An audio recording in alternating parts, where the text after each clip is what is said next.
أنا شرطي سومالي وأنا عبه أرجع ليده كلمة دليده سوفين تري ولا شوجا بافا إلا شوجا وحن مرتوقة هم مد الصومالية كلمة دليده أنت في صومالي وكو هذا شان هنلقى دايو في صومالي وما هذا اللي أنا قاعد إسكالي صومالي نوان هاي صومالي الشام معي هذا صومالي أو القيمية بينهم هاي صومالي الشام تلقي وين الأديك سنو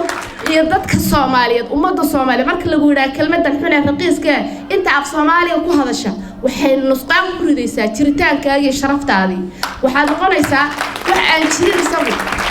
هدينا ورأيت في صومالي وكو هذا شان إمس أنا هاي صومالي في صومالي ما أنت برتي وعداني يمدوا بني إمس عاو هو كان فديدان في صومالي قرينا صوماليا نيش نبى إنا قدوم يهدينا رأيت في صومالي وكو هذا شان مرك كلمة دقال بانك قلنا صحفيين تابوه رأي يقوليها استعمالها فنانين تابو حاجة أبوالين تان أنا وكتر سنة أبو حاجة هنا لا دقال ما كلمة ده هال سوريو كلمة داس وحن أمد الصومالية كبرية أنت في صومالي وكو هذا شيء إلا سوريا ماشى لواركو شنطة صومالية إلا سوريو صومالي وهال مد وشان لو قيبيه وإن نسوعي إن من مديني شركتين وإن نسوعي وحاول مع الله فرحة صومالي مركي القيبية شان لقى دقة إن قومية كلا لحدين أو قومية كلا إن كلا حكيشي أو إن كلا صاعين نتشين إن كلا حدنا إن الحدث كلا هاي حدث كبيرت اللي نوسمي إنه وحباب معنا إنه سمين إنه عارس كفرنا هاي لكلا جورسدو لاستقالوا قالي لكلا قاضو ليس ليالو كنت واوح إلهي لهم هذه النعمة إلهي نسيه كمذا وحاسوا شرفي النعمة أبين هاي سناي إنتين نقارنه وإن عرورتنا مستقبل أسمينه هلنا وحاله ضدك واوين ده إذا كنت كجاري وحكش شيء وقت جنوات ساق عادتين وحاد حميسين يوحد وناجسين بقوات صار عفتين قال لي يرى الصومالي ضدك الصومالي ما ضدك يسوع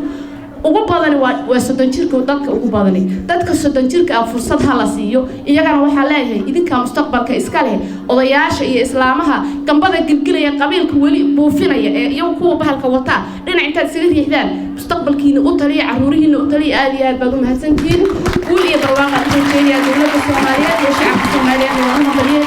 Soomaaliya إنه إلهي وترى سارنا Soomaaliya wax baarbaarka iyo wax qodqodka iyo wax fiirfiirinta iyo luuqluuqa maxaa ku jira iyo maxaa ka dambeeyay inaga daaya waynu daalay inagu waynu isku daalay caalamku inaga daalay caruurta yar yar ay mustaqbal u sameeyno qurbaha caruurta joogto wallahi waa naxaa oo qalbiga ay dilaac marka arkay ilmo yar oo Soomaaliya oo ogeyn adduunka inay Soomaali waa sharaf lahayn jirtaan ogeyn oo aan ogeyn inuu waa geeska Afrika shakhsiga Soomaaliga qaali inuu ka haaroogeen marka aan ku waanaha caruurteena taariikhdii baa ka maqan luuqadeeni baa ka maqan waxaanu kaga bixi karaan waa inuu dhulkeenu ku noqonaa dhulkeeniina hadayna dhisanin cid inooma dhisayso Soomaaliya intaan kala qaybinta iska dayno shisheeyaha aynu dugsanayna iska dayno daciifnimada aan hoos foorno aan iska dayno ilaahay koonka wuxuu inoo keen isagu inaan caabudno bini aadam kale inaga sharaf badan ma jiro bini aadam ko dhan ilaahay kareemeeyay inaguna waynu sii karaameysanahay diinta islaamka inuu ku karaameysanahay Soomaali bayna waynu sii karaameysanahay inaynu han weynaano weeye hanka inaga dhumay aan soo ceshano oo hankeena aan soo noolayno midnimadan ha lagu dadaalo war xumata shilka iyo qabyaalada bahasha qabyaalada la yiraahdo rabay inaan ka hadlo waxaynu aaminsanahay inaynu qabyaalad tahay dhibaatada ay haysataa anigu ma aaminsanayn inay qabyaalad tahay waayo qof Soomaali ah oo maanta qof Soomaali qabiil kaga gabanaya ama kaga kaydanaya ma jiro laakiin qabyaaladii baa intii qiimo ka yar lagu ruxay oo bahasha wax spray gareysa lagu shubay yaa la inagu buufinaya waa ina yar soo xinaysaa kolba